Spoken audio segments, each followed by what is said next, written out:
when you start off, you're like, hey, this is what this is about. Like, if you're going to commit to it, hey, because I know it's like people probably come on and, you spin your wheels with them and you're like, well, are you serious about this? And I don't, some people might not be, they might want to just do a side thing. Like I want this life. Like I want to be able to be in charge of my time. Yes. Like you just said it earlier too, that we only got one life. And with my first son, I was away. Like I was at the office more than I was at home. That's not okay.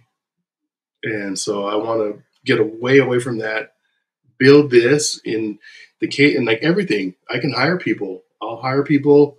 We grow, we expand. Yeah. And I have my name on the side of a building and we're cranking things out.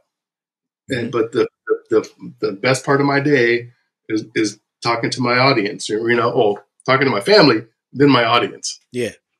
Or should they talking to God, family, then the audience. That's the best part of the day. So. Yeah, man. This and you nailed it. I do talk to a lot of people that are not serious, so I've gotten efficient at screening because I tell folks this is not a game. I'm not talking like a cooking show is something fun to do. I'm talking about a cooking show as a wealth building tool, a financial freedom tool, a generational wealth tool. That's what this is. The 50 grand a month is just math. If you keep showing up, we're talking about building a business that enables you to do whatever you want to do in life because you can run this from anywhere. Once we're talking about you speaking to a camera. So if you decide you want to take your family to South America for a month to just chill out, you can run your cooking show from there. You just take a camera with you and, you can do what you need to do from there, assuming you even need to, you don't already have videos already scheduled out. Like we're talking about true freedom here. You have a business that doesn't require you to be anywhere and the time that it requires from you is very limited and you control when it happens.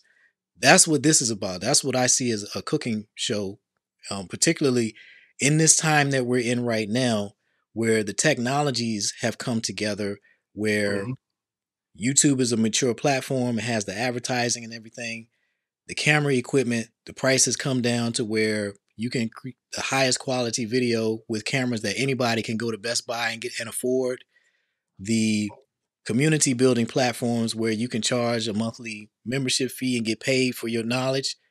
All of these things have come together at this time. It's not going to be like this forever. Eventually, YouTube is going to be as flooded as TikTok and Instagram with cooking shows. But right now, when you do it, it's like you're competing against nobody. It's just so few people who show up every week. By the time you get, 5 weeks, 6 weeks, every week there's fewer people. So it's like you start out with the American Idol lines, like back in the day when American Idol came on and people lined up for blocks. That's week 1. Week 2, half that line is gone.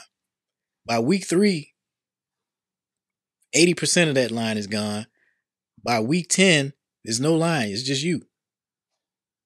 All other people stop showing up. You just walk right in. You don't even have to audition because there's nobody else for them to choose. So you just advance to the next round. That's how it is. You just keep showing up. And most people can't do that. But we're in a very special opportunity right now for chefs in particular. This knowledge economy where we get paid to sell our knowledge, and people haven't figured out how to do it. People like you who have all the ingredients but don't have the recipe.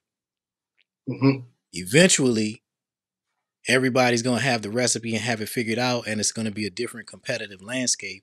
But right now, folks like you can just get started and just run, and you get the benefits of being the first to market.